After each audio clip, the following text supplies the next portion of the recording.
The sun was dropping low in the sky, spreading an orange light across the small suburban neighborhood.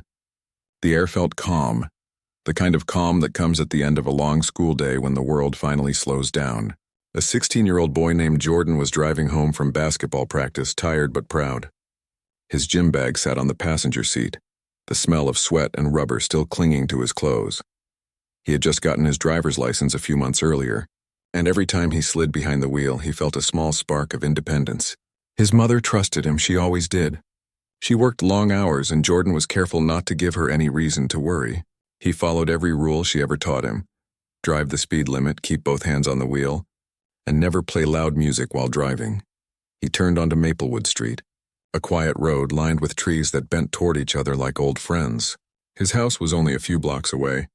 He was humming along to a soft song on the radio when, in his rearview mirror, he saw red and blue lights flash. At first, he thought it must be for someone else.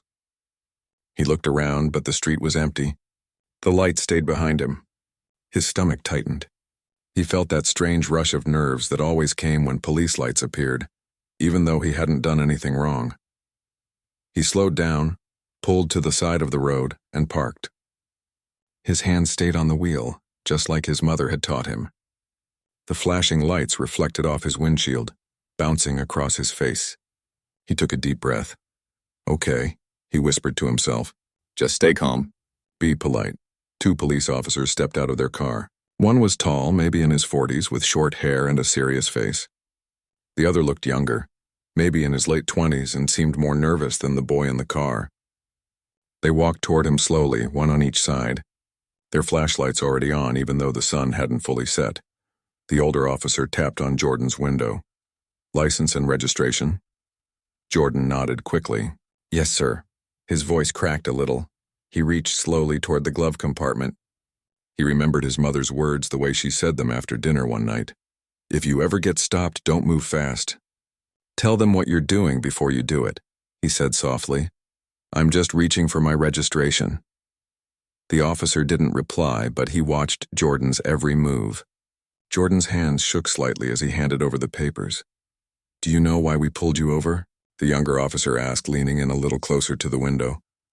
"No, sir," Jordan said. "I think I was going the speed limit." The officer nodded slowly. "You fit the description of someone we're looking for. A car like yours was seen leaving the scene of a theft."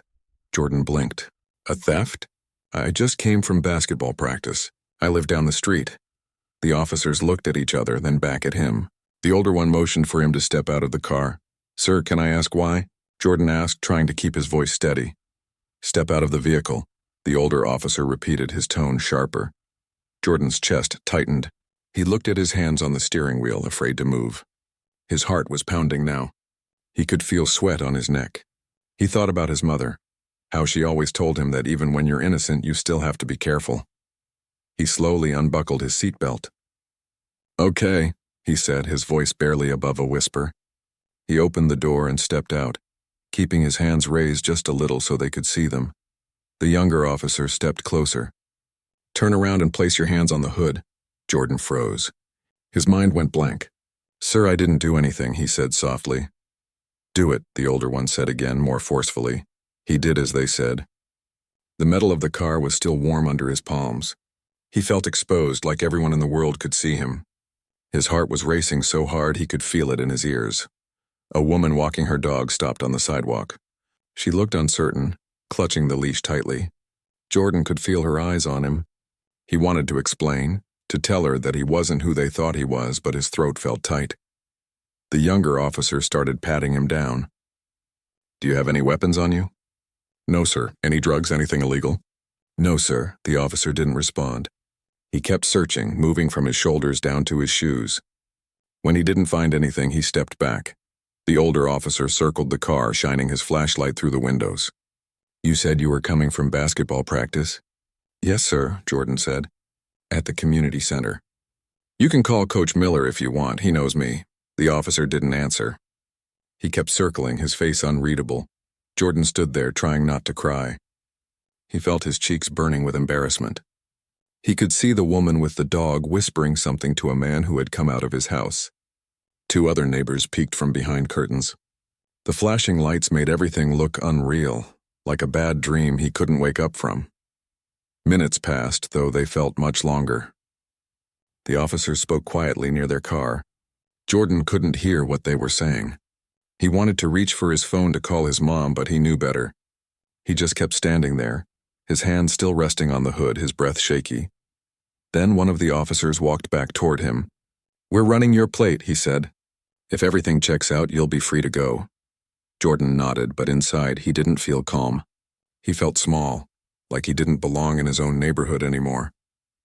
He thought about his mother again.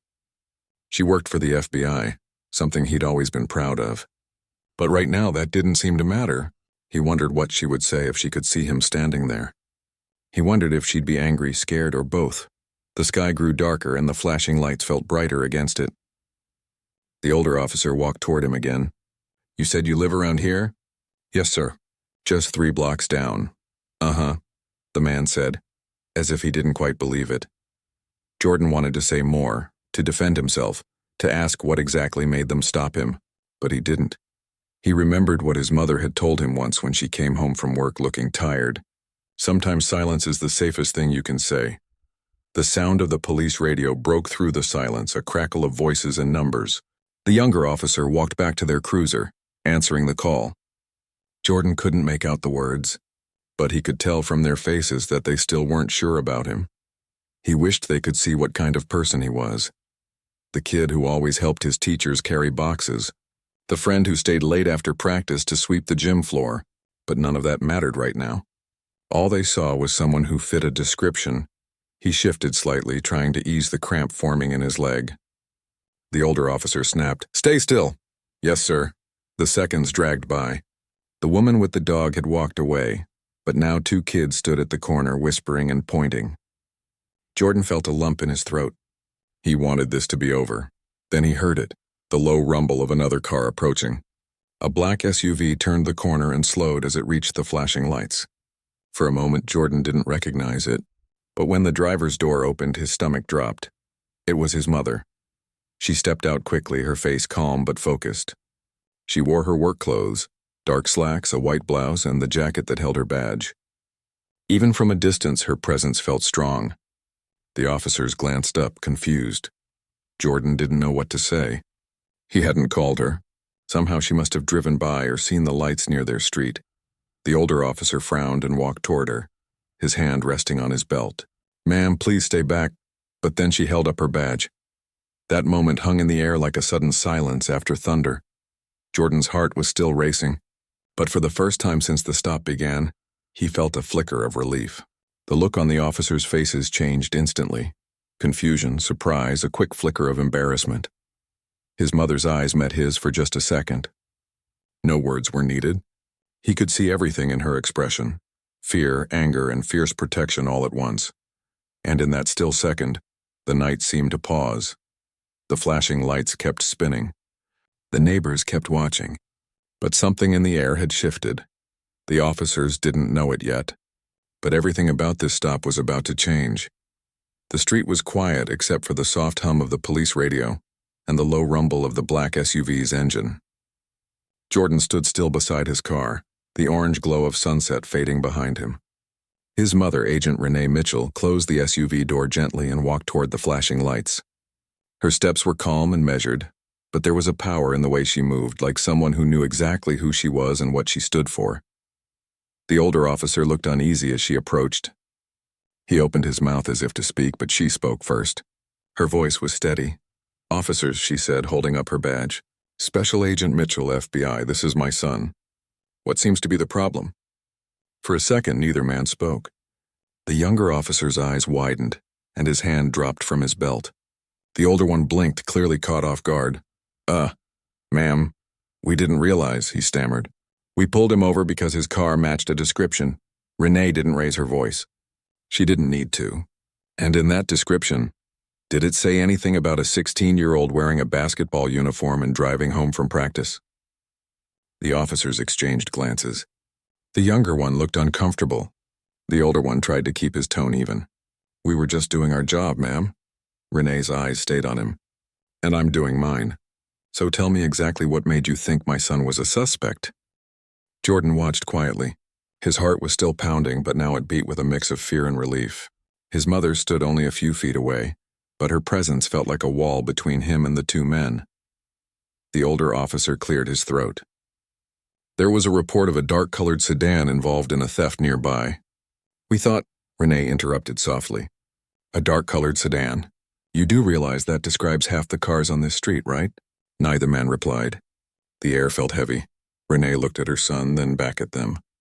Did he do anything suspicious? Was he speeding? Driving recklessly? No, ma'am, the younger officer admitted quietly. Then why was your weapon unholstered? She asked, her tone still calm but sharper now. Jordan felt the question hit the air like a quiet thunderclap. The older officer looked away. Ma'am, there was no harm intended. We just have to be cautious. Renee folded her arms. Cautious is one thing. Intimidating a teenager on his way home is another. A small group of neighbors had gathered now, whispering among themselves. Someone was recording on their phone. The younger officer noticed and shifted uneasily. Renee glanced toward the crowd, then back at the officers. You see? This is how it starts. A child who did nothing wrong is treated like a threat. And if I hadn't shown up, what then? The older officer rubbed the back of his neck. Look, we made a mistake. We're sorry. We'll clear it up. Renee nodded slowly. Good.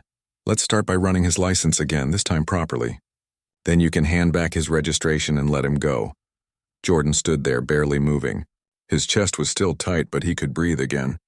The tension in the air had shifted, and the flashing lights didn't seem as bright anymore. The younger officer walked back to the cruiser, mumbling something into his radio. The older one remained near them, avoiding eye contact. Renee turned to her son and spoke softly now, her voice changing from the firm tone of an agent to that of a mother. Are you okay? Jordan nodded, though his voice trembled when he said, Yeah, I think so. She could see in his eyes that he wasn't. She reached out and rested a hand on his shoulder. You did the right thing, baby. You stayed calm. That's all you could do. He swallowed hard, trying to keep his voice steady. I just did what you always told me. That made her heart ache a little. She had trained him to survive moments like this, moments that shouldn't have to exist. The younger officer returned after a minute and handed back the papers. Everything checks out, he said awkwardly. You're free to go. Renee took the papers from his hand and looked at him directly. I'll need both your badge numbers. The older officer's face tightened. Is that really necessary? It is, she said simply. Because when I file my report, I like to be accurate. The younger one hesitated, then recited his number quietly. The older one did the same, his jaw tight. Renee wrote them down on a small notepad she pulled from her jacket pocket. Then she smiled faintly, but it wasn't a warm smile. You can go now. My son and I have had enough excitement for one evening. The officers nodded awkwardly, then turned back toward their cruiser. The older one muttered something to the younger as they walked away, but neither dared to look back. When the flashing lights finally disappeared down the street, the night seemed to exhale. The air felt softer. The neighbors who had been watching began to drift back into their homes, though a few still lingered, whispering. Renee turned back to Jordan. Get in the car, sweetheart. Let's go home. He nodded and climbed in, his hands still a little shaky as he started the engine. His mother got in beside him, resting her briefcase on her lap.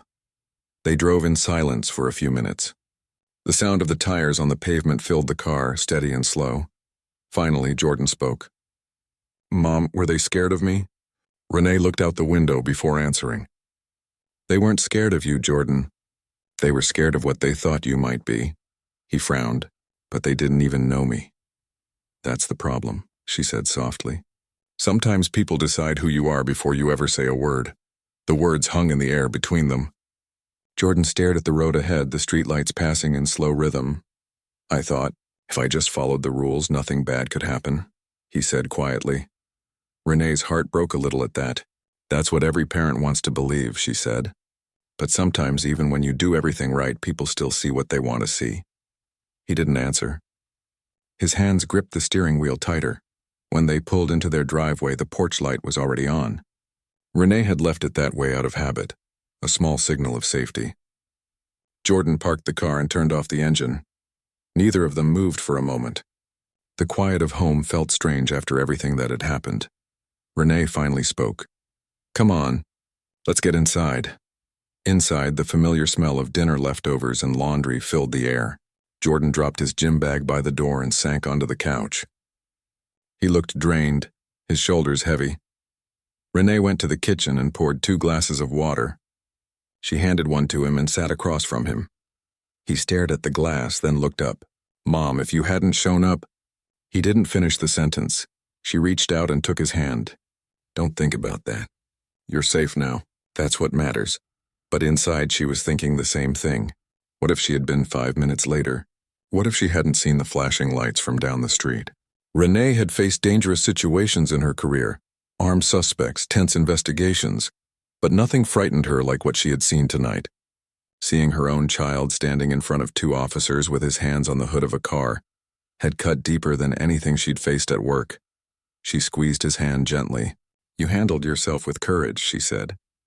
"That's not easy." He looked at her with tired eyes. "I just did what you told me." She smiled softly. "And that's why I'm proud of you." For a while they sat there in silence, the only sound the ticking of the kitchen clock. Outside, the night was peaceful again. After a few minutes, Jordan said quietly, "They looked so different when you showed them your badge." Renee nodded slowly. "Yes, that's what authority does. It changes the way people behave." He hesitated, then asked, "Would they have listened to me if you weren't there?" Renee looked at him, her eyes full of emotion she couldn't quite hide. "I don't know, baby," she admitted. "And that's what scares me." Jordan nodded, not saying another word. Renee stood up and walked to the window. The street was calm now. The same place that had been filled with lights and tension an hour earlier was now just another quiet neighborhood at night. She whispered, more to herself than to him. They saw a threat where there was only a child. Jordan leaned back against the couch. He was exhausted, but he couldn't stop replaying the moment in his head. The flashing lights, the sharp voices, the cold metal of the car hood under his hands. Finally, his mother turned to him and said softly, "Get some rest. We'll talk more in the morning." He nodded and stood up, giving her a small hug before heading to his room. When he was gone, Renee sat back down, staring at her badge lying on the coffee table. It glinted under the soft light, a symbol of justice that suddenly felt heavier than ever. She reached out, picked it up, and turned it over in her hands. It was supposed to represent safety and fairness. But tonight she couldn't stop thinking about how fragile that idea really was. The house was quiet again, but the silence didn't bring peace. It only left room for questions that had no easy answers. And though the night had ended, the story of what happened on that street was far from over. The next morning began quietly. Sunlight slipped through the blinds and painted thin lines across the living room wall. The house was still except for the faint sound of birds outside. Jordan sat at the kitchen table staring into his cereal bowl. The milk had gone warm, but he hadn't touched it. His mother stood by the counter dressed in her work clothes again. Navy blazer, neat bun, calm expression. But the calm was only on the outside. Inside she felt like a storm was brewing. She had barely slept. Every time she closed her eyes, she saw the flashing lights, the fear on her son's face, and the way those officers had looked at him, like they'd already made up their minds. She took a slow sip of her coffee and finally said, "You didn't sleep much, did you?" Jordan shrugged. Not really. He didn't meet her eyes. He kept tracing small circles in his cereal with the spoon, lost in thought. Renee sat down across from him. "Do you want to talk about it?" He hesitated, then shook his head. "It's fine, Mom, I'm fine." She studied him for a moment. He looked older somehow. Not in his face, but in his eyes. The innocence that had been there yesterday seemed a little dimmer now. "You don't have to pretend," she said gently. "What happened wasn't okay." He finally looked up at her. "You handled it, Mom, it's over." She gave a small smile. "It's not over, sweetheart." "Not yet," he frowned. "What do you mean?" "I mean, I'm going to make sure it doesn't happen again, to you or anyone else." Jordan sighed. "They already said sorry." Renee's eyes softened. "An apology doesn't fix what you felt out there. It doesn't fix the fear that made you freeze." He didn't answer. She reached across the table and rested her hand on his. "You don't have to be afraid anymore, okay? I'll handle the rest." He nodded quietly, but his mind was far away. He still saw the red and blue lights every time he blinked. When she dropped him off at school later that morning, he hesitated before getting out of the car. "Mom," he said quietly, "yes, please don't make it a big thing. I don't want people talking about it." She looked at him carefully. "I'll be careful," she said, "but I can't promise to stay silent." He gave a small nod and stepped out, slinging his backpack over his shoulder. She watched him walk toward the school doors, head down, shoulders slightly hunched. Renee drove away, her mind already turning over what to do next. She started by calling the local police department. She spoke with a supervisor and requested an internal review. The man on the other end sounded polite but distant, as if reading from a script. "We'll look into it," he said. "If your son wasn't harmed and the officers apologized, I'm sure we can settle this quickly." Renee bit back the urge to argue. "It's not about settling quickly," she said evenly. "It's about accountability. You have 2 officers who pulled a weapon on an unarmed minor who did nothing wrong." The man cleared his throat. "Of course. We take all concerns seriously. Someone will be in touch." When she hung up, she felt frustrated. She knew how these things went. Files got buried. Reports got softened. People moved on. But she couldn't move on. Not this time. Later that afternoon, she sat in her office at the bureau, her desk neatly organized, her computer glowing with unread emails. But her mind wasn't on work. It was on Jordan. Her colleague, Agent Harris, noticed her distraction. "You okay, Renee?" he asked gently. She hesitated. "I had an incident last night. My son got pulled over." He frowned. "Everything all right?" She nodded slowly. "He's fine. But it could have gone differently." He leaned against her doorframe. "You're doing the right thing by reporting it. I just keep thinking," she said quietly, "if I hadn't driven by at that moment." He didn't say anything for a while. Then he said softly, "That's every parent's nightmare." She nodded, her jaw tight. After work, she went to the community center where Jordan's basketball team practiced. The familiar squeak of sneakers on the court filled the gym. The coach waved when he saw her. "Hey, Agent Mitchell. Jordan's been playing great lately." She smiled faintly. "I'm glad. He loves the game." She stayed for a while, watching him practice. He looked focused, but she could tell he was trying too hard, pushing himself to look normal, to look fine. When practice ended, he walked over, wiping sweat from his forehead. "Hey, Mom." "Hey," she said softly. "Ready to head home?" He nodded. They walked out together, the sound of bouncing basketballs fading behind them. In the car, he finally spoke. "Everyone was talking about that video." She glanced at him. "What video?" "Someone recorded what happened last night," he said. "It's online." Her stomach dropped. "What?" "Yeah, a neighbor must have posted it." "People at school saw it." Renee gripped the steering wheel a little tighter. "What are they saying?" He shrugged. "Some are just shocked. Some are making jokes. You know how people are." She sighed. "I'm sorry, Jordan. You didn't ask for any of this." He looked out the window. "It's weird. Everyone knows now. But no one really knows how it felt." She nodded. "They never do." That night, she sat at the dining table, laptop open, watching the video herself. It was only a minute long. It showed the flashing lights, the 2 officers, and Jordan standing with his hands on the hood. Then she appeared in the frame, walking toward them, holding up her badge. It wasn't dramatic. No yelling, no chaos, but it was powerful. The silence, the shift in the officer's tone, the quick change in posture, it all said enough. By morning, the video had spread far beyond their neighborhood. Local news picked it up. Headlines appeared on social media. "Teen pulled over, mom reveals she's FBI agent." Her phone buzzed with messages. Friends, coworkers, even people she hadn't spoken to in years reached out. Some offered support, others asked for details. When Jordan came downstairs for breakfast, he looked uneasy. "Everyone's talking about it, Mom, even teachers." Renee nodded. "I know, but it's not your fault," he sighed. "It doesn't feel like that. People will talk for a while," she said. "Then they'll move on. What matters is what we do next." He looked at her curiously. "What do you mean?" "I've already filed the report," she said. "And now the Bureau's internal affairs team is reviewing it too. They're coordinating with the local department." Jordan looked worried. "Won't that cause problems for you at work?" She smiled faintly.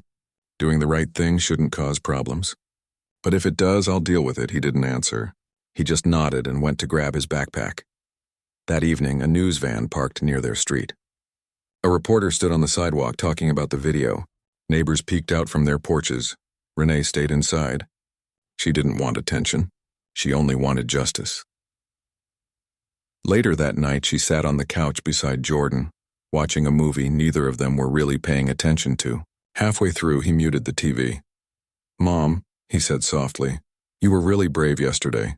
She smiled. "I wasn't brave. I was being a mom." He shook his head. "No, you were. I didn't even know what to say. But you did." She looked at him, her eyes warm. "You don't always have to have the words. Sometimes just staying calm is brave enough." He thought about that for a moment. "Do you think they'll get in trouble?" "I don't know," she said honestly. "But they'll be held accountable. That's what matters." He leaned back against the couch. "I hope so." She reached over and brushed a hand through his hair like she used to when he was younger. "You're strong, you know that?" He smiled slightly. "I learned from the best." For the first time since that night, she laughed, a real soft laugh. As the movie played quietly in the background, Renee felt a sense of peace settle over her. She knew the days ahead would bring more attention, maybe even pressure, but she also knew she couldn't let fear silence her. What happened had changed something in both of them. Jordan had seen the world through a new lens, one that felt heavier. And Renee had been reminded that even those sworn to protect sometimes needed reminding of what justice really meant. When Jordan went to bed, she stayed up a while longer, writing notes in her journal. Not as an agent this time, but as a mother, she wrote about fear, about pride, about the weight of being both protector and parent. And when she finally closed the notebook, she whispered a quiet promise to herself, one she intended to keep. She would make sure her son never again had to stand alone on the side of a road, afraid for reasons that made no sense at all. Outside, the night was calm again. The flashing lights were gone, the street quiet. But in that stillness, something had changed forever. The days that followed felt unreal. Every time Jordan opened his phone, there was another post, another comment, another headline about the video. Some people called it inspiring. Others said it was just another reminder of how unfair the world could be. Either way, it had become bigger than he ever wanted. At first, he tried to ignore it. He kept his head down at school, hoping the buzz would fade. But it didn't. In the hallways, people whispered when he walked by. A few of his friends came up to him asking what it felt like. Others just gave awkward smiles, unsure what to say. During lunch, one of his teammates sat beside him. "Man, that video is everywhere," he said. "You're kind of famous now." Jordan didn't look up. "I don't want to be." The boy nodded slowly. "Yeah, I get that. Still, what your mom did, that was amazing." Jordan poked at his food. She just did what any mom would do. That was true, but deep down he knew not every mother could have done what she did. Not every mother had that badge or that authority that made people stop and listen. After school, when he got into his mom's car, she could tell from his silence that the day hadn't been easy. "Rough one?" she asked gently. He nodded. "Everyone's talking about it. It's weird. Some people keep saying I'm lucky because of you." Renee's grip tightened on the steering wheel. "Lucky?" "Yeah," he said quietly. "They mean because you're in the FBI. But it doesn't feel lucky, Mom. It just feels like if you weren't there, things would have been different." She looked at him with soft eyes. "That's exactly why I had to be there." When they got home, a letter was waiting in the mailbox. It was from the police department. Renee opened it carefully. Inside was a short note saying the department had launched a formal review and that the two officers had been temporarily reassigned during the investigation. Jordan watched her read it. "Is that good?" "It's a start," she said. He sat down on the couch. "Are they in trouble?" "Not yet," she replied honestly. "But at least they're being held accountable." He thought about that word, accountable. It sounded official, but it didn't erase what had happened. It didn't erase the memory of standing by the road with lights flashing in his eyes. That night, the local news aired a segment about the incident. A reporter stood outside the police station, explaining how the video had sparked discussions about fairness and bias. Then they showed a short clip of Renee speaking briefly after work. She stood in front of a microphone, calm and professional. "This isn't just about my son," she said. "It's about how quickly assumptions can put anyone's child in danger. We have to do better." When Jordan saw it, he turned to her. "You didn't tell me you were doing interviews." She smiled gently. "I didn't plan to." But people asked and I couldn't stay silent. He nodded slowly. You sounded strong. She looked at him. I had to be. For you. Over the next week, reporters kept reaching out. Some wanted to hear her side. Others wanted to hear Jordan's. She told them no, he was still a kid, and she wanted to protect him from the noise. But even as she tried to keep things calm, life started to change. Strangers sent letters to their house, some kind, some not. A few thanked her for speaking up. Others said she should let it go. Renee ignored the negative ones. She focused on her son. Every evening they had dinner together, something they hadn't done regularly before. It became their quiet routine, a way to anchor themselves in normal life. One night as they ate, Jordan said, "Mom, Coach asked if I'd talk to the team about what happened." Renee paused. "Do you want to?" He thought about it. "I'm not sure. I don't know what I'd even say." "Say how you felt," she said gently. "That's enough." So the next afternoon he did. He stood in the middle of the gym surrounded by his teammates. His hands shook a little at first. "I didn't do anything special," he said. "I was just driving home. But what happened showed me how fast things can go wrong. I don't want people to feel sorry for me. I just want people to understand." The room was quiet when he finished. Then one of the boys said, "We understand, man. We've all felt that fear before." It was the first time Jordan realized he wasn't alone. When he told his mother later, she smiled. "That's how change starts," she said. One person telling the truth. A few days later, Renee was invited to speak at a local town meeting about safety and fairness. She wasn't sure at first, she didn't want to draw more attention, but she went. The room was packed with people from the community, some curious, some supportive, and a few skeptical. When she stood up to speak, she didn't talk like an agent or a public figure. She talked like a mother. "My son did everything right," she said.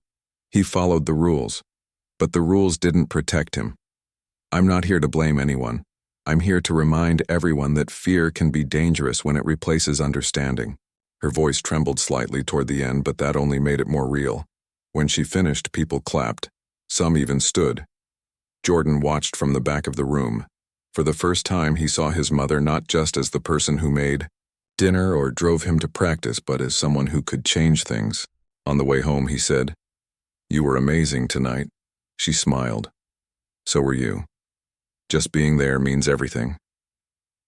As weeks went by, the buzz around the story slowly began to fade, but the lessons stayed.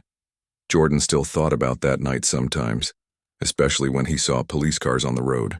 But the fear wasn't as sharp anymore. It had softened into awareness. One weekend, while cleaning his room, he found the basketball jersey he had worn that day. For a moment, he just stared at it. It looked ordinary, faded letters, a small tear near the hem, but it carried a memory he'd never forget. He folded it carefully and placed it in a drawer, not to hide it, but to keep it. Downstairs, Renee was working at the kitchen table when her phone rang. It was someone from a youth organization asking if she and Jordan would speak at a community event about awareness and respect. She looked at her son, who was coming down the stairs, and said, "They want both of us to speak." He raised an eyebrow. "Me too?" "Only if you want to," she said. He thought about it. "Maybe I will. If it helps someone else." She smiled. "That's my boy."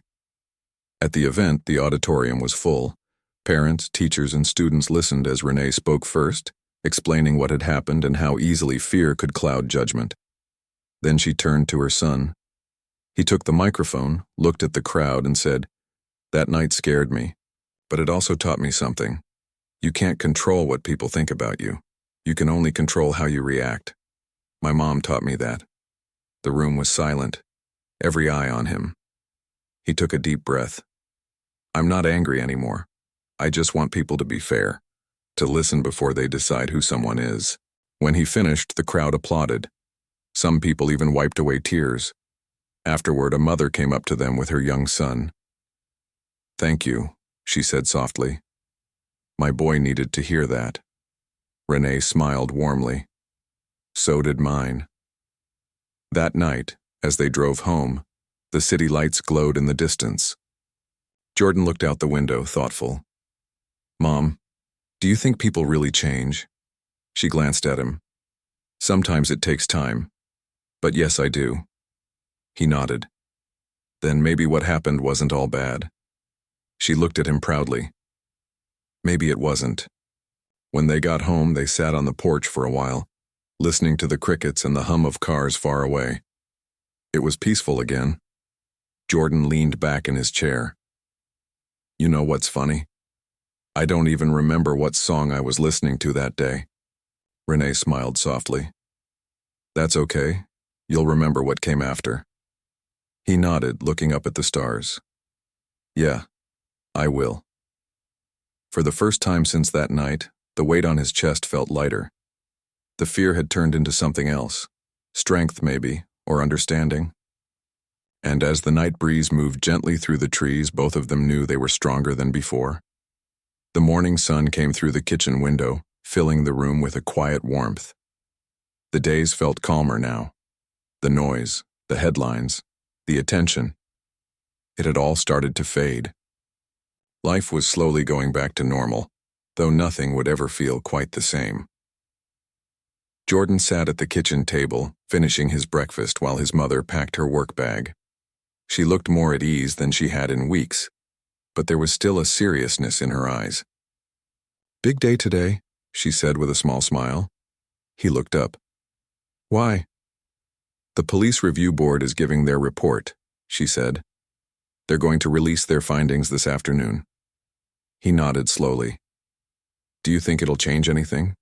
She paused. "I hope so." That was all she said, but he could hear the weight behind her words. Hope was all anyone could hold on to sometimes. Later that day, after school, he found her sitting in the living room with the TV on.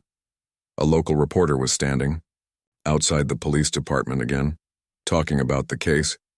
The reporter said the review had found that procedures were not properly followed during the traffic stop. The department had promised more training for officers and a public apology to the Mitchell family. When it was over, his mother turned off the TV. "So that's it?" Jordan asked. "For now," she said. "Do you think it's enough?" She sighed softly. "It's never enough. But it's something." He thought about that. Something. It wasn't justice, not really. But maybe it was a start. That evening, they went for a walk around the neighborhood. It was something they had started doing lately, just walking, talking, letting the world slow down for a while. As they passed by the park, a woman waved to them. "Thank you for speaking up," she said.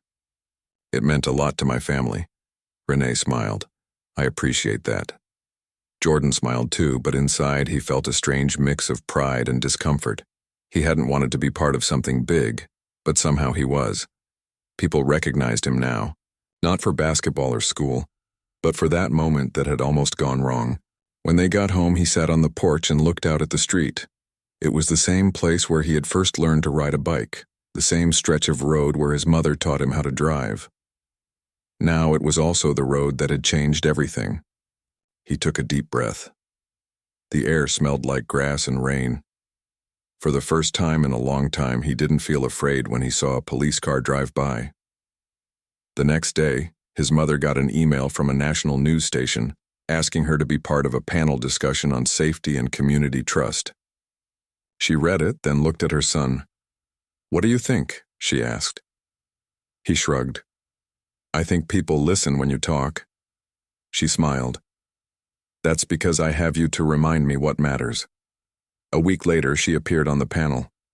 The discussion was calm and respectful. She spoke about her son, about the night that changed them both, and about what needed to happen so that no one else would have to live through something like that.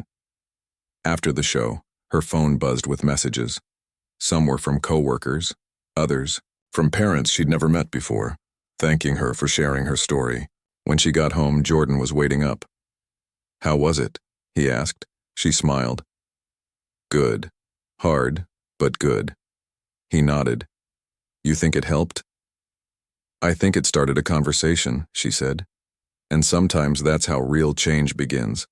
Over time, the memory of that night softened. It didn't vanish, it never would, but it stopped controlling their days. It became something they could talk about without shaking. One afternoon, Jordan's teacher asked if he would write an essay for a school project about an event that changed his life. At first, he thought about choosing something else, something easier, but then he decided not to hide from it. He wrote about fear and about standing still while the world shouted at him.